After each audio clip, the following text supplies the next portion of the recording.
What's good, family? It's me, Coach 67 Sports TV. Shout out to the awesome and amazing LDBC, Lions Den Broadcasting Community. Shout out to the Louisiana All-American Sports Network. I look forward to this upcoming football season and broadcasting some high school football with mission control Dale Mitchell and Eric Hatfield. Shout out to Envision Photography and Video. And shout out to the greatest university in the world, the Southern University, home of the mighty Jaguars. In this particular video, I'm going to talk about which Southern University players made the preseason All-SWAC team. And the last 2 years, Southern University's defense has kind of been its calling card. It's kind of been what has kind of pushed the team forward. And in terms of the preseason All-SWAC teams, it really kind of bears that out. Of course, we know that man, Kelby Givens, he was SWAC Core Defensive Player of the Year last year. Last year, he was preseason SWAC Defensive Player of the Year. And as I predicted, he is also, again this year, preseason SWAC Defensive Player of the Year. And the thing about him, whether he wore number 92 or whether he wore number 1, he was a game changer for that defense the last couple of years. Year before last, he had Taj Brown to feed off of. The two of them kind of fed off each other. Last year, he just kind of took his game to the next level. I really kind of think he just kind of came into his own and he just did his thing. You know what I'm saying? So, major shout out to him. He's gonna need to have just as good, if not an even better, senior season. So, of course, he's gonna be the cornerstone piece, the focal point of Southern University's defense in terms of just being, just disruptive. It's a disruptive force. Many instances, teams, they doubled him, they chipped on him, like they try to pick on him in terms of like running, like zone read at him, zone read option. Some instances they didn't block him, they try to throw screens his way. Pretty much everything is a offensive coordinator that you could do to a defensive player of his caliber. Teams tried to do it, and for the most part, none of it worked. So, hopefully he can stay healthy, and more importantly, he has an even better year this coming season than he had last season. But like I said, he's going to be the foundational piece in terms of the defense. Next, in terms of Southern's, all-SWAC team, first, of course, Kelby Givens, like I said, he SWAC Defensive Player of the Year. Next, in terms of the first team, Vincent Page Jr. I'm not going to lie, Vince Page, he had a real good season last year. A couple of my people, thought he reminded them a lot of Vince Lance. For Vincent Page Jr. to get comparison to Vince Lance, like, that's high praise. And I'm not going to lie, he did his thing. He was, a rock-solid linebacker. I think Vince Lance was a little bit more versatile when he was at Southern. But even with that being said, for you to draw those type of comparisons, it kind of shows you the caliber of player that Vincent Page Jr. was. I think he's going to be big for Southern on that second level as a linebacker. Definitely looking forward to seeing him this year. He made, first team All-SWAC defense preseason. In addition to that, defensive back Horatio Johnson, he's going to kind of be the primary guy to cover whoever the best receiver on an opposing team is. Horatio Johnson, he a vet now for the Jags. In the secondary on the back end, Henry Miller is really going to count on him to kind of, blanket whoever the opposing offense's top receiver is. So of course you got Horatio Johnson. Those are the three like players I talked about at the end of the season. They come in going into the spring. These are the three players that I felt like was going to be like the real like building block players for Southern. And in addition to that, the second team on defense.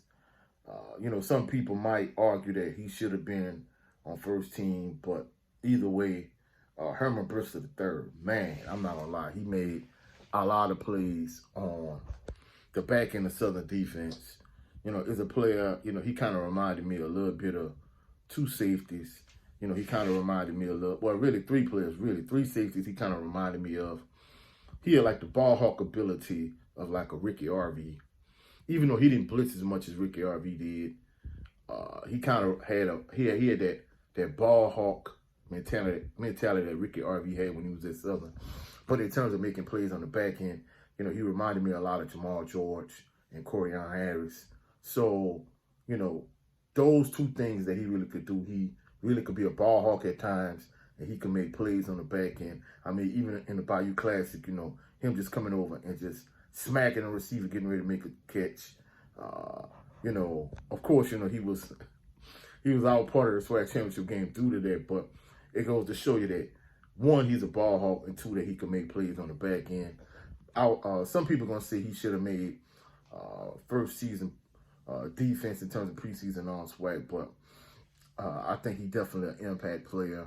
And, of course, second team offense, Dupree Fuller. Of course, I don't know, for whatever reason, I always want to call him Fuller Dupree instead of Dupree Fuller, but either way, the crazy thing about Southern's offense is, of course, the quarterback room. It's going to be better this coming year than it's been in some years. The crazy thing about it, as good as the offensive look at times in the Blue versus Gold Spring game, they didn't even feature, him at the tight end position. So if they'd have featured him in the spring game as much as they did last season, I think the offense would have looked even better. But, I expect big things from Dupree Fuller, at tight end this coming season.